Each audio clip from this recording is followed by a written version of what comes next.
Famous Modern Ghost Stories, Section 4, Lazarus.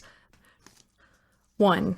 When Lazarus left the grave, where for 3 days and 3 nights he had been under the enigmatical sway of death, and returned alive to his dwelling, for a long time no one noticed in him those sinister oddities, which as time went on made his very name a terror. Gladdened unspeakably by the sight of him who had been returned to life, those near to him caressed him unceasingly, and satiated their burning desire to serve him, in solicitude for his food and drink and garments. And they dressed him gorgeously in bright colors of hope and laughter, and when, like to a bridegroom in his bridal vestures, he sat again among them at the table, and again ate and drank, they wept, overwhelmed with tenderness. And they summoned the neighbors to look at him who had risen miraculously from the dead. These came and shared the serene joy of the hosts. Strangers from far-off towns and hamlets came and adored the miracle in tempestuous words. Like to a beehive was the house of Mary and Martha. Whatever was found new in Lazarus's face and gestures was thought to be some trace of a grave illness and of the shocks recently experienced. Evidently, the destruction wrought by death on the corpse was only arrested by the miraculous power, but its effects were still apparent. And what death had succeeded in doing with Lazarus's face and body was like an artist's unfinished sketch seen under thin glass. On Lazarus's temples, under his eyes, and in the hollows of his cheeks lay a deep and cadaverous blueness. Cadaverously blue also were his long fingers, and around his fingernails, grown long in the grave, the blue had become purple and dark. On his lips the skin, swollen in the grave, had burst in places, and thin reddish cracks were formed, shining as though covered with transparent mica. And he had grown stout. His body, puffed up in the grave, retained its monstrous size, and showed those frightful swellings in which one sensed the presence of the rank liquid of decomposition. But the heavy corpse-like odor which penetrated Lazarus's grave clothes, and, it seemed, his very body, soon entirely disappeared. The blue spots on his face and hands grew paler, and the reddish cracks closed up, although they never disappeared altogether. That is how Lazarus looked when he appeared before people in his second life, but his face looked natural to those who had seen him in the coffin. In addition to the changes in his appearance, Lazarus's temper seemed to have undergone a transformation, but this circumstance startled no one and attracted no attention. Before his death, Lazarus had always been cheerful and carefree, fond of laughter and a merry joke. It was because of this brightness and cheerfulness, with not a touch of malice and darkness, that the master had grown so fond of him. But now Lazarus had grown grave and taciturn. He never jested himself, nor responded with laughter to other people's jokes, and the words which he uttered very infrequently were the plainest, most ordinary and necessary words, as deprived of depth and significance as those sounds with which animals express pain and pleasure, thirst and hunger. They were the words that one can say all one's life, and yet they give no indication of what pains and gladdens the depths of the soul. Thus, with the face of a corpse which for 3 days had been under the heavy sway of death, dark and taciturn, already appallingly transformed, but still unrecognized by anyone in his new self, he was sitting at the feasting table, among friends and relatives, and his gorgeous nuptial garments glittered with yellow gold and bloody scarlet. Broad waves of jubilation, now soft, now tempestuously sonorous, surged around him. Warm glances of love were reaching out for his face, still cold with the coldness of the grave, and a friend's warm palm caressed his blue, heavy hand. And music played the tympanum and the pipe, the kithara and the harp. It was as though bees hummed, grasshoppers chirped, and birds warbled over the happy house of Mary and Martha. 2. One of the guests incautiously lifted the veil. By a thoughtless word he broke the serene charm and uncovered the truth in all its naked ugliness. Ere the thought formed itself in his mind, his lips uttered with a smile, "Why dost thou not tell us what happened yonder?"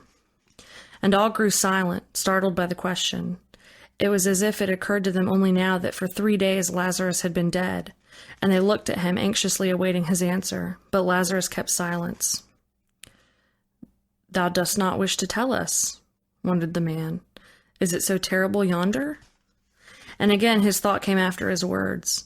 Had it been otherwise, he would not have asked this question, which at that very moment oppressed his heart with its insufferable horror. Uneasiness seized all present, and with a feeling of heavy weariness they awaited Lazarus's words, but he was silent, sternly and coldly, and his eyes were lowered. And as if for the first time they noticed the frightful blueness of his face and his repulsive obesity. On the table, as though forgotten by Lazarus, rested his bluish-purple wrist, and to this all eyes turned, as if it were from it that the awaited answer was to come. The musicians were still playing, but now the silence reached them too, and even as water extinguishes scattered embers, so were their merry tunes extinguished in the silence. The pipe grew silent. The voices of the sonorous tympanum and the murmuring harp died away, and as if the strings had burst, the kithara answered with a tremulous broken note. Silence. "Thou dost not wish to say?" repeated the guest, unable to check his chattering tongue. But the stillness remained unbroken, and the bluish-purple hand rested motionless. And then he stirred slightly, and everyone felt relieved. He lifted up his eyes, and lo, straightway embracing everything in one heavy glance, fraught with weariness and horror, he looked at them, Lazarus, who had arisen from the dead. It was the 3rd day since Lazarus had left the grave. Ever since then, many had experienced the pernicious power of his eye, but neither those who were crushed by it forever, nor those who found the strength to resist in it the primordial sources of life, which is as mysterious as death, never could they explain the horror which lay motionless in the depth of his black pupils. Lazarus looked calmly and simply, with no desire to conceal anything, but also with no intention to say anything. He looked coldly, as he who is infinitely indifferent to those alive. Many carefree people came close to him without noticing him, and only later did they learn with astonishment and fear who that calm, stout man was that walked slowly by, almost touching them with his gorgeous and dazzling garments. The sun did not cease shining when he was looking, nor did the fountain hush its murmur, and the sky overhead remained cloudless and blue. But the man, under the spell of his enigmatical look, heard no more the fountain and saw not the sky overhead. Sometimes he wept bitterly, sometimes he tore his hair and in frenzy called for help, but more often it came to pass that apathetically and quietly he began to die, and so he languished many years, before everybody's very eyes, wasted away, colorless, flabby, dull, like a tree, silently drying up in a stony soil. And of those who gazed at him, the ones who wept madly sometimes felt again the stir of life, the others never. "So thou dost not wish to tell us what thou hast seen yonder?" repeated the man. But now his voice was impassive and dull, and deadly gray weariness showed in Lazarus's eyes, and deadly gray weariness covered like dust all the faces, and with dull amazement the guests stared at each other and did not understand wherefore they had gathered here and sat at the rich table. The talk ceased. They thought it was time to go home, but could not overcome the flaccid, lazy weariness which glued their muscles, and they kept on sitting there, yet apart and torn away from each other, like pale fires scattered over a dark field. But the musicians were paid to play, and again they took their instruments, and again tunes full of studied mirth and studied sorrow began to flow and to rise. They unfolded the customary melody, but the guests hearkened in dull amazement. Already they knew not wherefore is it necessary, and why is it well, that people should pluck strings, inflate their cheeks, blow in thin pipes, and produce a bizarre, many-voiced noise. "What bad music," said someone. The musicians took offense and left. Following them, the guests left one after another, for night was already come, and when placid darkness encircled them and they began to breathe with more ease, suddenly Lazarus's image loomed up before each one in formidable radiance. The blue face of a corpse, grave clothes gorgeous and resplendent, a cold look, in the depths of which lay motionless and unknown horror.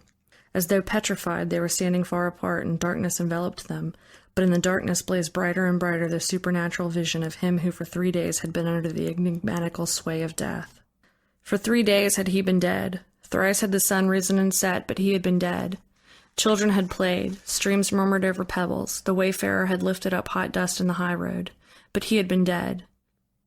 And now he is again among them, touches them, looks at them, and through the black discs of his pupils, as though darkened glass, stares the unknowable yonder. 3. No one was taking care of Lazarus, for no friends, no relatives were left to him, and the great desert which encircled the holy city came near the very threshold of his dwelling.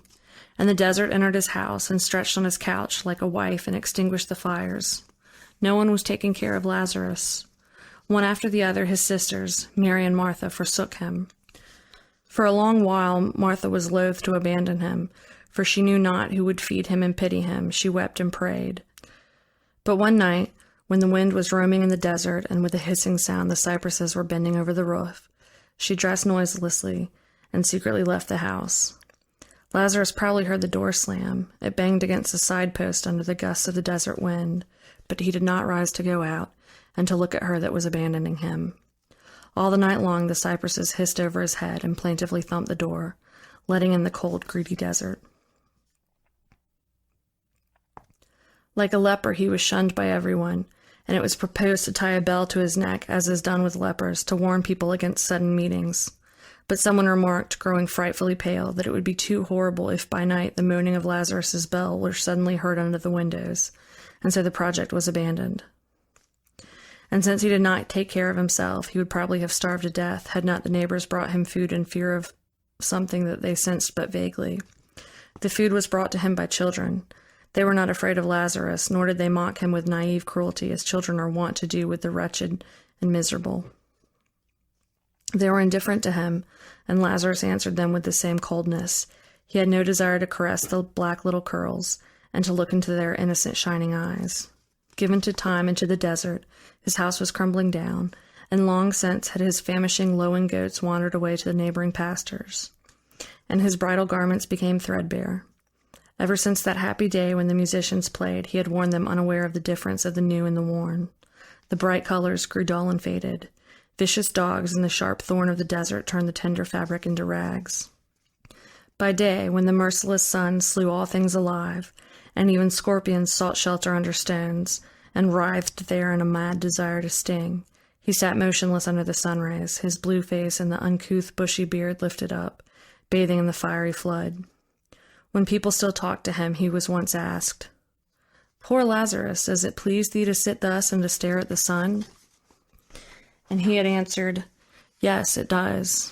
So strong it seemed was the cold of his 3 days' grave, so deep the darkness that there was no heat on earth to warm Lazarus, nor a splendor that could brighten the darkness of his eyes. That is what came to the mind of those who spoke to Lazarus, and with a sigh they left him. And when the scarlet flattened globe would lower, Lazarus would set out for the desert and walk straight toward the sun as though striving to reach it. He always walked straight toward the sun, and those who tried to follow him and to spy upon what he was doing at night in the desert retained in their memory the black silhouette of a tall, stout man against the red background of an enormous flattened disk. Night pursued them with her horrors, and so they did not learn of Lazarus's doings in the desert, but the vision of the black on red was forever branded on their brain. Just as a beast with a splinter in its eye furiously rubs its muzzle with its paws, so they too foolishly rubbed their eyes, but what Lazarus had given was indelible, and death alone could efface it.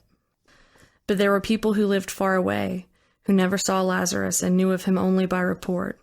With daring curiosity which is stronger than fear and feeds upon it, with hidden mockery, they would come to Lazarus who was sitting in the sun and enter into conversation with him. By this time Lazarus's appearance had changed for the better and was not so terrible. The first minute they snapped their fingers and thought of how stupid the inhabitants of the holy city were. But when the short talk was over and they started homeward, their looks were such that the inhabitants of the holy city recognized them at once and said, "Look, there is one more fool on whom Lazarus has set his eye," and they shook their heads regretfully and lifted up their arms. There came brave, intrepid warriors with tinkling weapons. Happy youths came with laughter and song. Busy tradesmen, jingling their money, ran in for a moment, and haughty priests leaned their croziers against Lazarus's door, and they were all strangely changed as they came back. The same terrible shadow swooped down upon their souls and gave a new appearance to the old familiar world. Those who still had the desire to speak expressed their feelings thus. All things tangible and visible grew hollow, light, and transparent, similar to lightsome shadows in the darkness of night. For that great darkness which holds the whole cosmos was dispersed neither by the sun or by the moon and the stars, but like an immense black shroud enveloped the earth, and like a mother embraced it. It penetrated all the bodies, iron and stone, and the particles of the bodies, having lost their ties, grew lonely, and it penetrated into the depth of the particles, and the particles of particles became lonely. For that great void which encircles the cosmos was not filled by things visible, neither by the sun nor by the moon and the stars, but reigned unrestrained, penetrating everywhere, severing body from body, particle from particle. In the void, hollow trees spread hollow roots threatening a fantastic fall. Temples, palaces, and horses loomed up, and they were hollow. and in the void men moved about restlessly, but they were light and hollow like shadows. For time was no more, and the beginning of all things came near their end. The building was still being built, and builders were still hammering away, and its ruins were already seen, and the void in its place. The man was still being born, but already funeral candles were burning in his head, and now they were extinguished, and there was the void in place of the man and of the funeral candles. And wrapped by void and darkness, the man in despair trembled in the face of the horror of the infinite. Thus spake the men who had still a desire to speak. But, surely, much more could have told those who wished not to speak, and died in silence. 4. At that time there lived in Rome a renowned sculptor. In clay, marble, and bronze he wrought bodies of gods and men, and such was their beauty that people called them immortal. But he himself was discontented, and asserted that there was something even more beautiful, that he could not embody either in marble or in bronze. I have not yet gathered the glimmers of the moon, nor have I my fill of sunshine, he was wont to say. And there is no soul in my marble, no life in my beautiful bronze. And when on moonlight nights he slowly walked along the road, crossing the black shadows of cypresses, his white tunic glittering in the moonshine, those who met him would laugh in a friendly way and say, "Art thou going to gather moonshine, Aurelius? Why then didst thou not fetch baskets?" And he would answer, laughing and pointing to his eyes, "Here are the baskets wherein I gather the sheen of the moon and the glimmer of the sun." And so it was. The moon glimmered in his eyes, and the sun sparkled therein, but he could not translate them into marble, and therein lay the serene tragedy of his life. He was descended from an ancient patrician race, had a good wife and children, and suffered from no want. When the obscure rumor about Lazarus reached him, he consulted his wife and friends, and undertook the far journey to Judea to see him who had miraculously risen from the dead. He was somewhat weary in those days, and he hoped that the road would sharpen his blunted senses. What was said of Lazarus did not frighten him. He had pondered much over death, did not like it, but he disliked also those who confused it with life. In this life, life and beauty. Beyond, death, the enigmatical, thought he, and there is no better thing for a man to do than to delight in life and in the beauty of all things living. He had even a vainglorious desire to convince Lazarus of the truth of his own view, and restore his soul to life as his body had been restored. This seemed so much easier because the rumors, shy and strange, did not render the whole truth about Lazarus, and but vaguely warned against something frightful. Lazarus had just risen from the stone in order to follow the sun which was setting in the desert, when a rich Roman attended by an armed slave approached him and addressed him in a sonorous tone of voice. "Lazarus!" And Lazarus beheld a superb face lit with glory, and arrayed in fine clothes and precious stones sparkling in the sun. The red light lent to the Roman's face and had the appearance of gleaming bronze. That also Lazarus noticed. He resumed obediently his place and lowered his weary eyes. "Yes, thou art ugly, my poor Lazarus," quietly said the Roman, playing with his golden chain. "Thou art even horrible, my poor friend, and death was not lazy that day when you didst fall so heedlessly into his hands. But thou art stout, and as the great Caesar used to say, fat people are not ill-tempered. To tell the truth, I don't understand why men fear thee. Permit me to spend the night in thy house. The hour is late, and I have no shelter." Never had anyone asked Lazarus's hospitality. "I have no bed," said he. "I am somewhat of a soldier, and I can sleep sitting," the Roman answered. "We shall build a fire." "I have no fire." "Then we shall have our talk in the darkness like two friends. I think thou wilt find a bottle of wine." "I have no wine." The Roman laughed. "Now I see why thou art so somber and dislikest thy second life. No wine! Why, then we shall do without it. There are words that make the head go round better than the Falernian." By a sign he dismissed the slave, and they remained all alone.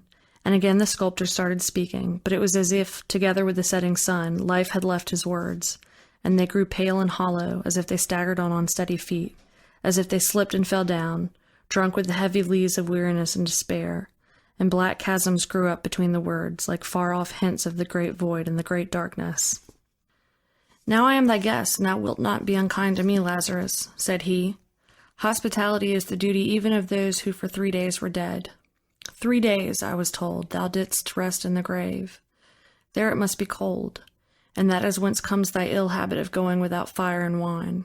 As to me, I like fire. It grows dark here so rapidly. The lines of thy eyebrows and forehead are quite interesting. They are like ruins of strange palaces, buried in ashes after an earthquake.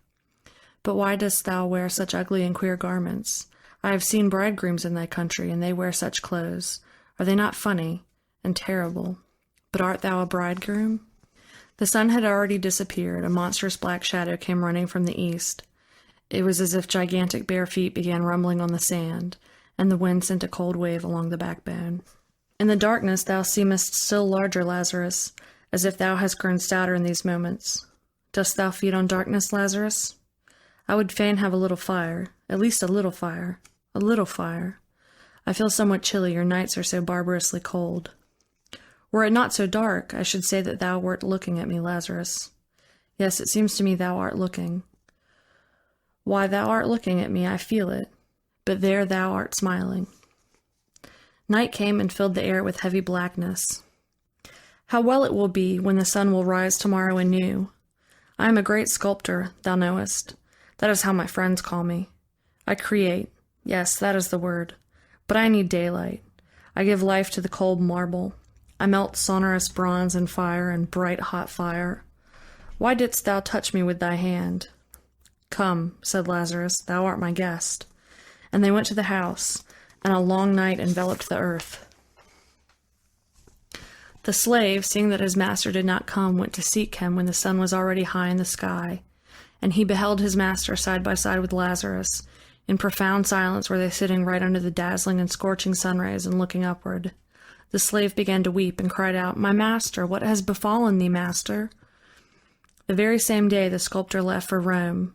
On the way Aurelius was pensive and taciturn, staring attentively at everything, the men, the ship, the sea, as though trying to retain something. On the high sea a storm burst upon them, and all through it Aurelius stayed on the deck and eagerly scanned the seas looming near and sinking with a thud. At home his friends were frightened at the change which had taken place in Aurelius, but he calmed them, saying meaningly, "I found it." And without changing the dusty clothes he wore on his journey, he fell to work, and the marble obediently resounded under his sonorous hammer. Long and eagerly worked he, admitting no one, until one morning he announced that the work was ready and ordered his friends to be summoned, severe critics and connoisseurs of art. And to meet them he put on bright and gorgeous garments that glittered with yellow gold and scarlet byssus. "Here is my work," said he thoughtfully. His friends glanced, and a shadow of profound sorrow covered their faces. It was something monstrous, deprived of all the lines and shapes familiar to the eye, but not without a hint at some new strange image. On a thin, crooked twig, or rather on an ugly likeness of a twig, rested askew a blind, ugly, shapeless, outspread mass of something utterly and inconceivably distorted, a mad leap of wild and bizarre fragments, all feebly and vainly striving to part from one another. And, as if by chance, beneath one of the wildly rent salients a butterfly was chiseled with divine skill, all airy loveliness, delicacy, and beauty, with transparent wings, which seemed to tremble with an impotent desire to take flight. "Wherefore this wonderful butterfly, Aurelius?" said somebody falteringly. "I know not," was the sculptor's answer. But it was necessary to tell the truth, and one of his friends who loved him best said firmly, "This is ugly, my poor friend. It must be destroyed. Give me the hammer." And with 2 strokes he broke the monstrous man into pieces, leaving only the infinitely delicate butterfly untouched. From that time on Aurelius created nothing. With profound indifference he looked at marble and bronze, and on his former divine works where everlasting beauty rested. With the purpose of arousing his former fervent passion for work, and awakening his deadened soul, his friends took him to see other artists' beautiful works, but he remained indifferent as before, and the smile did not warm up his tightened lips, and only after listening to lengthy talks about beauty he would retort wearily and indolently, "But all this is a lie." And by the day when the sun was shining, he went into his magnificent, skillfully built garden, and having found a place without shadow, he exposed his bare head to the glare and heat. Red and white butterflies fluttered around. From the crooked lips of a drunken satyr, water streamed down with a splash into a marble cistern, but he sat motionless and silent, like a pallid reflection of him who, in the far-off distance, at the very gates of the stony desert, sat under the fiery sun. 5. And now it came to pass that the great deified Augustus himself summoned Lazarus. The imperial messengers dressed him gorgeously in solemn nuptial clothes, as if time had legalized them and he was to remain until his very death, the bridegroom of an unknown bride. It was as though an old rotting coffin had been gilt and furnished with new gay tassels, and men, all in trim and bright attire, rode after him as if in bridal procession indeed, and those foremost trumpeted loudly, bidding people to clear the way for the emperor's messengers. But Lazarus's way was deserted. His native land cursed the hateful name of him who had miraculously risen from the dead, and people scattered at the very news of his appalling approach. The solitary voice of the brass trumpet sounded in the motionless air, and the wilderness alone responded with its languid echo. Then Lazarus went by sea, and his was the most magnificently arrayed and the most mournful ship that ever mirrored itself in the azure waves of the Mediterranean Sea. Many were the travelers aboard, but like a tomb was the ship, all silence and stillness, and the despairing water sobbed at the steep, proudly curved prow. All alone sat Lazarus, exposing his head to the blaze of the sun, silently listening to the murmur and splash of the wavelets, and afar seamen and messengers were sitting, a vague group of weary shadows.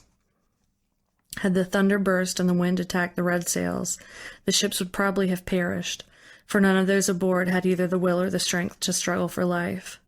With a supreme effort, some mariners would reach the board and eagerly scan the blue transparent deep, hoping to see a naiad's pink shoulder flash in the hollow of an azure wave, or a drunken gay centaur dash along and in frenzy splash the wave with his hoof. But the sea was like a wilderness, and the deep was dumb and deserted. With utter indifference did Lazarus set his feet on the street of the eternal city, as though all her wealth, all the magnificence of her palaces built by giants, all the resplendence, beauty, and music of her refined life were but the echo of the wind in the wilderness, the reflection of the desert quicksand. Chariots were dashing, and along the streets were moving crowds of strong, fair, proud builders of the eternal city and haughty participants in her life. A song sounded. Fountains and women laughed a pearly laughter. Drunken philosophers harangued, and the sober listened to them with a smile. Hoofs struck the stone pavements, and surrounded by cheerful noise, a stout, heavy man was moving, a cold spot of silence and despair, and on his way he sowed disgust, anger, and vague, gnawing weariness. Who dares to be sad in Rome? Wondered indignantly the citizens, and frowned. In 2 days the entire city already knew all about him who had miraculously risen from the dead, and shunned him shyly. But some daring people there were, who wanted to test their strength, and Lazarus obeyed their imprudent summons. Kept busy by state affairs, the emperor constantly delayed the reception, and 7 days did he who had risen from the dead go about visiting others. And Lazarus came to a cheerful Epicurean, and the host met him with laughter on his lips. "Drink, Lazarus, drink!" shouted he. "Would not Augustus laugh to see thee drunk?" And half-naked drunken women laughed, and rose petals fell on Lazarus's blue hands. But then the Epicurean looked into Lazarus's eyes, and his gaiety ended forever. Drunkard remained he for the rest of his life. Never did he drink, yet forever was he drunk. But instead of the gay reverie which wine brings with it, frightful dreams began to haunt him, the sole food of his stricken spirit. Day and night he lived in the poisonous vapors of his nightmares, and death itself was not more frightful than her raving monstrous forerunners. And Lazarus came to a youth and his beloved, who loved each other and were most beautiful in their passions. Proudly and strongly embracing his love, the youth said with serene regret, "Look at us, Lazarus, and share our joy. Is there anything stronger than love?" And Lazarus looked, and for the rest of their life they kept on loving each other, but their passion grew gloomy and joyless, like those funeral cypresses whose roots feed on the decay of the graves, and whose black summits in a still evening hour seek in vain to reach the sky. Thrown by the unknown forces of life into each other's embraces, they mingled tears with kisses, voluptuous pleasures with pain, and they felt themselves doubly slaves, obedient slaves to life, and patient servants of the silent nothingness. Ever united, ever severed, they blazed like sparks, and like sparks lost themselves in the boundless dark. And Lazarus came to a haughty sage, and the sage said to him, "I know all the horrors thou canst reveal to me. Is there anything thou canst frighten me with?" But before long the sage felt that the knowledge of horror was far from being the horror itself, and that the vision of death was not death. And he felt that wisdom and folly are equal before the face of infinity, for infinity knows them not. And it vanished, the dividing line between knowledge and ignorance, truth and falsehood, top and bottom, and the shapeless thought hung suspended in the void. Then the sage clutched his gray head and cried out frantically, "I cannot think! I cannot think!" Thus, under the indifferent glance for him, who miraculously had risen from the dead, perished everything that asserts life, its significance and joys. And it was suggested that it was dangerous to let him see the emperor, that it was better to kill him, and, having buried him secretly, to tell the emperor that he had disappeared no one knew whither. Already swords were being whetted, and youths devoted to the public welfare were prepared for the murder, when Augustus ordered Lazarus to be brought before him next morning, thus destroying the cruel plans. If there was no way of getting rid of Lazarus, at least it was possible to soften the terrible impression his face produced. With this in view, skillful painters, barbers, and artists were summoned, and all night long they were busy over Lazarus's head. They cropped his beard, curled it, and gave it a tidy, agreeable appearance. By means of paints, they concealed the corpse-like blueness of his hands and face. Repulsive were the wrinkles of suffering that furrowed his old face, and they were puttied, painted, and smoothed. Then, over the smooth background, wrinkles of good-tempered laughter and pleasant, carefree mirth were skillfully painted with fine brushes. Lazarus submitted indifferently to everything that was done to him. Soon he was turned into a becomingly stout, venerable old man, into a quiet and kind grandfather of numerous offspring. It seemed that the smile, with which only a while ago he was spinning funny yarns, was still lingering on his lips, and that in the corner of his eye serene tenderness was hiding, the companion of old age. But people did not dare change his nuptial garments, and they could not change his eyes, two dark and frightful glasses through which looked at men, the unknowable yonder. 6. Lazarus was not moved by the magnificence of the imperial palace. It was as though he saw no difference between the crumbling house, closely pressed by the desert, and the stone palace, solid and fair, and indifferently he passed into it. And the hard marble of the floors under his feet grew similar to the quicksand of the desert, and the multitude of richly dressed and haughty men became like void air under his glance. No one looked into his face, as Lazarus passed by, fearing to fall under the appalling influence of his eyes. But when the sound of his heavy footsteps had sufficiently died down, the courtiers raised their heads and with fearful curiosity examined the figure of a stout, tall, slightly bent old man, who was slowly penetrating into the very heart of the imperial palace. Were death itself passing, it would be faced with no greater fear, for until then the dead alone knew death, and those alive knew life only, and there was no bridge between them. But this extraordinary man, although alive, knew death, and enigmatical, appalling was his cursed knowledge.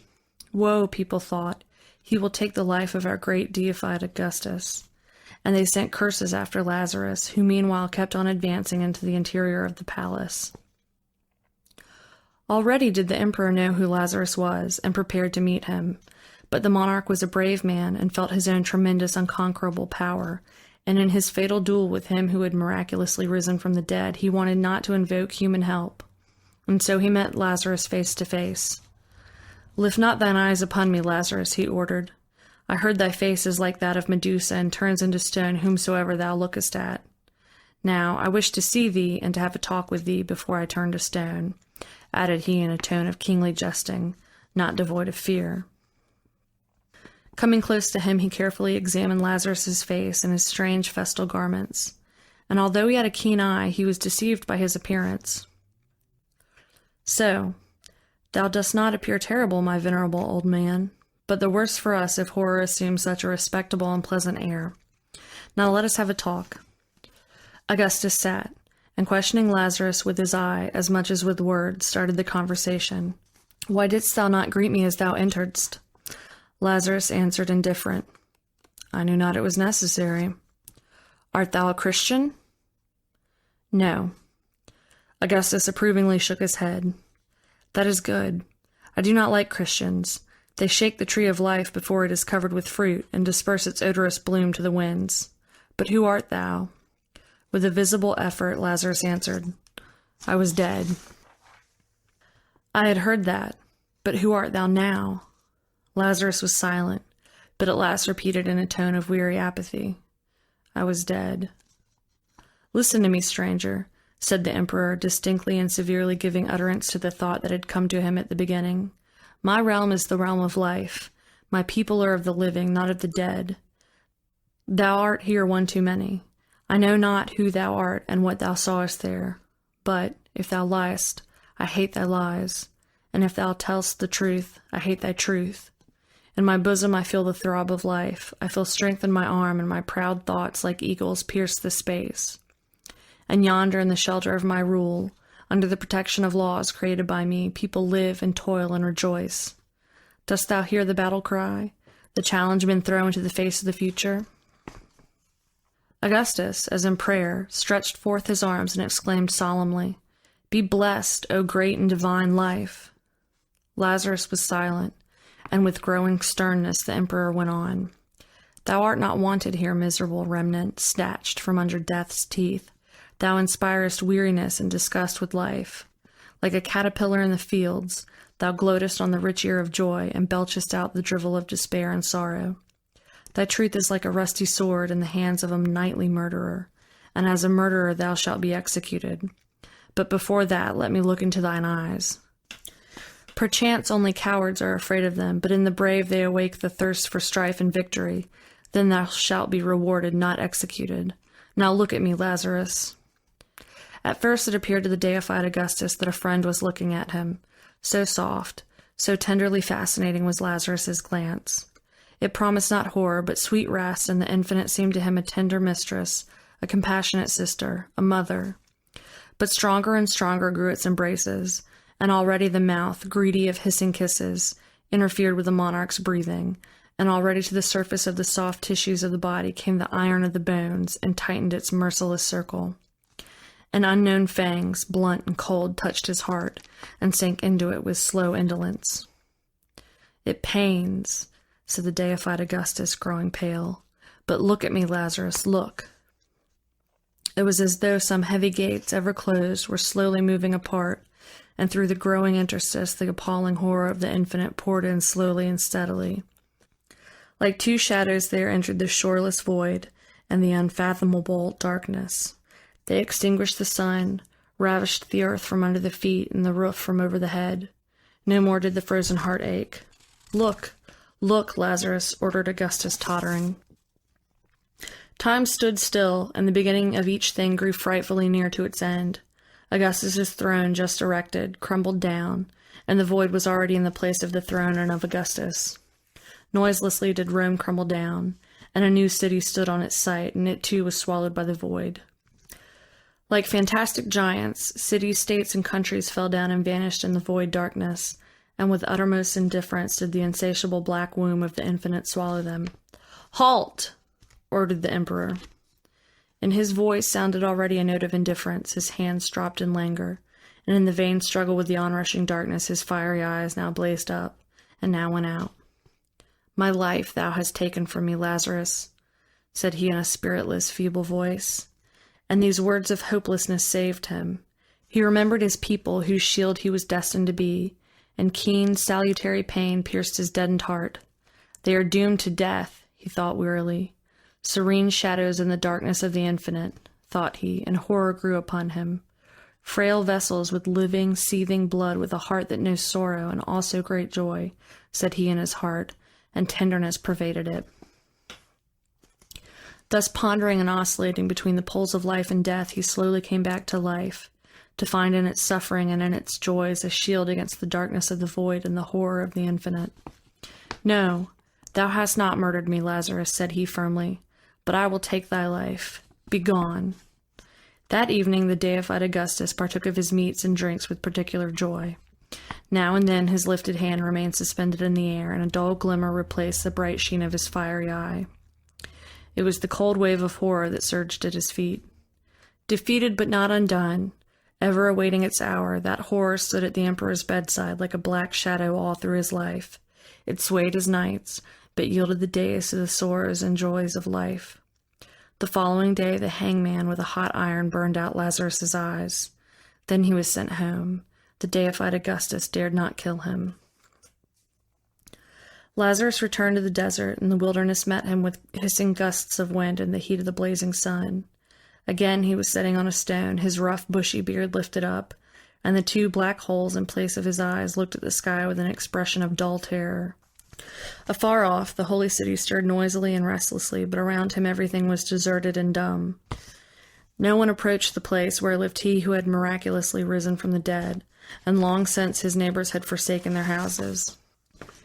Driven by the hot iron into the depth of his skull, his cursed knowledge hid there in an ambush. As though leaping out from an ambush, it plunged its 1,000 invisible eyes into the man, and no one dared look at Lazarus. And in the evening, when the sun, reddening and growing wider, would come nearer and nearer the western horizon, the blind Lazarus would slowly follow it.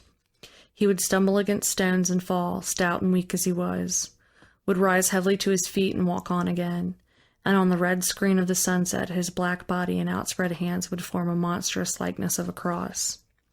And it came to pass that once he went out and did not come back. Thus seemingly ended the second life of him who for 3 days had been under the enigmatical sway of death, and rose miraculously from the dead.